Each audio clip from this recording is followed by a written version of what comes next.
Donc là on est dans un quartier de Paris, on est au cœur de Paris, dans un endroit où depuis quelques décennies la communauté arabo-musulmane maghrébine s'est installée.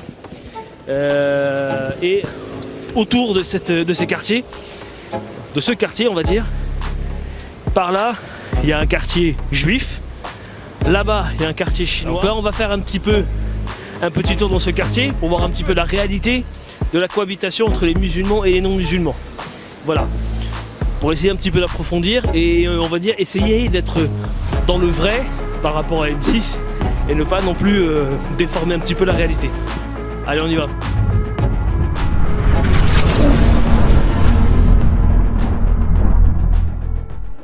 Pour moi, Belleville, malheureusement, a changé.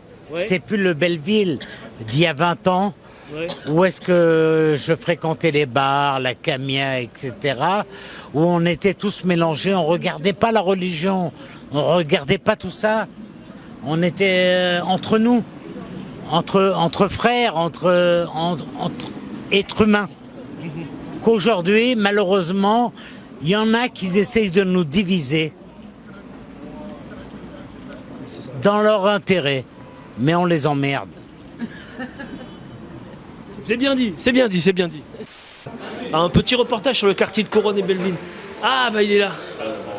Je l'ai croisé tout à l'heure. Salut. Salam alaikum. Bonjour, salam alaikum. Parce que là actuellement, ce que disent les médias mainstream, c'est que dans les quartiers où il y a des musulmans, on dit que c'est communautariste, on dit que les musulmans viennent ici pour s'exclure des autres communautés. Est-ce que vous ressentez quand les musulmans viennent ici parce que c'est un restaurant où il n'y a que des musulmans, ou ils viennent parce que par rapport à votre cuisine? Non, pas tout à fait ça, parce qu'il y a par exemple, on commence par les gens sportifs, il y a les cafés des Tunisiens, donc ils aiment bien regarder le match, le Coupe d'Afrique, ou bien le club africain, ou bien l'Espérance, ou bien l'équipe du Stef, ou bien l'équipe de l'Algérie, du Maroc. Donc c'est un quartier populaire depuis combien de siècles. Il y a les Chinois, il y a les Algériens, il y a les Juifs, il y a les musulmans, il y a tout le monde entier. Non, en fait, je t'explique pourquoi en fait on est là. C'est parce que tu as vu, il y a un reportage qui a été fait sur M6. Ouais. Ah, tu l'as vu? Dans une école et ma mère elle travaille là-bas. D'accord. Tu as vu ce reportage? Ouais, je l'ai vu. D'accord. Alors, Ça m'a choqué les préjugés qu'ils ont mis en avant. Et surtout, tu penses qu'il était vraiment orienté? il était orienté pour se moquer des musulmans et essayer de faire sortir de France. C'était le but. Et de soutenir en quelque sorte la campagne de Zemmour. Moi, je le dis clairement. Tu as une confession, une religion particulièrement? Ouais, je suis chrétien. Tu es chrétien catholique? Non, chrétien évangéliste. Chrétien évangéliste, très bien. Il y a une église alors non, il y a une église qui est derrière, mais bon, c'est une église catholique, je crois pas que ça te concerne. Non, je connais pas. Il y a une église, ouais, non, il y a une église, mais c'est une église catholique. D'accord. Toi, en tant que chrétien évangéliste, toi, tu habites où exactement? Je suis à Bondy. Bondy, c'est un quartier où il y a beaucoup de musulmans. Ouais, ça. Je les ai pas comptés. Après, je peux pas te dire. Mais je ne demande pas qu'à compter, mais tu le vois, quand il y a une présence musulmane, tu le vois. Ouais.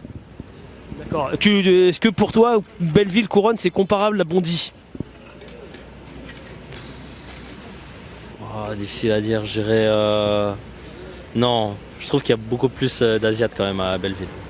Enfin, moi, je trouve par rapport à. Si je prends Bondy, à Bondy, oui, effectivement, t'as beaucoup de musulmans, t'as beaucoup d'Indiens et aussi surtout beaucoup de. Ouais, t'as beaucoup de musulmans, puis après des gens d'Afrique centrale, je pense. Maintenant, après, sur Belleville, moi, ce que je vois le plus, c'est plutôt des Asiatiques et des personnes d'Afrique du Nord. Ouais. Mais après. Les musulmans qui sont à Bondy, pour toi, est-ce qu'ils se mélangent souvent avec les autres, ou alors ils ont un mode de vie qui fait qu'ils vivent entre eux? Mais carrément. Après, moi, j'ai des amis, ils sont musulmans et ça se passe très bien. Ça se passe très bien. Donc ils sont ouverts, ils se mélangent avec les autres. Ouais, mais bien sûr. Et Que ce soit des femmes ou des hommes. Hein. Donc, dessus, il n'y a pas de souci. il y a des restaurants musulmans là-bas? Bah, il n'y a que ça. Après, les kebabs, de toute façon, quand t'es jeune et tout, tu manges que ça. Donc, kebab, il y a les Big M, enfin, il y en a pas mal. Le Harris Café qui est très connu, qui propose des plats qui sont halal, du coup, mais ça dérange personne. Et puis, il y a le Rodizio Brasil aussi, qui a démocratisé un peu les restos brésiliens, mais halal. Et ça marche super bien, ça marche du fait de Dieu. Et quand les clients viennent s'installer, est-ce que tu as des femmes qui sont séparées avec des hommes ou alors c'est hétéroclite? Non, c'est hétéroclite. Ouais, c'est carrément. C'est hyper. Je vois pas cette frontière-là. Vraiment, moi je la vois pas.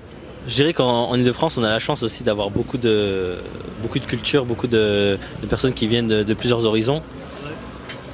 On dira toujours que peut-être, oui, dans certains endroits, c'est un peu, c'est plus compliqué, où il y a des fachos, des trucs comme ça. Moi, pour le coup, j'ai jamais ressenti de frontières où je me sentais pas à l'aise, voilà. J'aimerais voir ton ressenti à toi. C'est parce qu'ils connaissent pas, ils vivent pas avec des gens qui musulmans déjà, ils vivent pas dans les quartiers, ils vivent que entre groupes, comment on dit déjà? Ils sont dans l'entre-soi. Ils sont royalistes, Ils sont dans l'entre-soi. ouais, ils sont un peu racistes on va dire. Après ça faut pas le dire sinon ils prennent mal. Ouais non mais Il y a une liberté d'expression ici, t'inquiète pas. On n'est pas, moi, on n'est pas BFM TV. dire de toute façon Voilà. voilà. Dis ce que tu as envie de dire, il n'y a pas de souci. Moi je dis qu'ils ont aucune connaissance, ils écoutent que ce qu'il y a à la télé, ils essaient pas d'apprendre par eux-mêmes. Ils connaissent rien des musulmans, des gens de quartier, tout ça, ils connaissent rien en fait. Et ils voient ça comme une menace alors que si tu connais bien les musulmans, eux ils restent de leur côté, ils font de problème à personne. Ils prennent des faux exemples en fait. Un mec qui se dit musulman mais qui ne l'est pas vraiment, c'est comme les terroristes tout ça.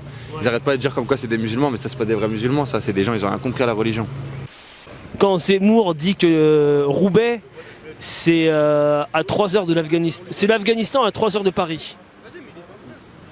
Sachant que ici, Couronne-Belleville, c'est sensiblement la même chose que Roubaix. Qu'est-ce que ça t'évoque à toi? Bah moi je l'écoute pas, enfin je sais que c'est un mec dangereux. Genre enfin je donne même pas le crédit. Parce que tout ce qu'il dit c'est pour attirer les racistes. Et en fait maintenant le racisme il augmente en France. Du coup lui ça lui fait du crédit et il est content. Mais il faut pas que ça augmente. Parce que c'est logique. Nous en fait notre but ici c'est de montrer la réalité. Voilà, nous en fait on fait un constat, effectivement il y a un quartier, il y a une forte présence musulmane, alors qu'on est à Paris, on est dans le 11e arrondissement, donc c'est-à-dire qu'on est vraiment au cœur de la capitale. On décrit la réalité, il y a une présence musulmane, il y a des mosquées, il y a des boutiques qui vendent des produits pour les gens de confession musulmane. Donc si tu veux, ce quartier-là il est sensiblement le même que celui qu'on a vu à Roubaix. Mais nous ce qu'on veut décrire c'est la réalité de ce quartier. Il y a des musulmans bien sûr qui sont là, il y a des juifs, il y a même des chrétiens. On a vu qu'il y a une église à côté, donc c'est-à-dire que les gens, des fidèles qui viennent prier, mais il y a également des non-musulmans, c'est-à-dire des gens comme toi qui viennent manger dans ce restaurant. Comment vois-tu la communauté musulmane?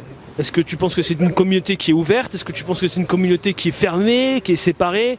Les non-musulmans, comment toi en tant que non-musulman, tu te vois à l'intérieur d'un quartier où tu fréquentes des musulmans?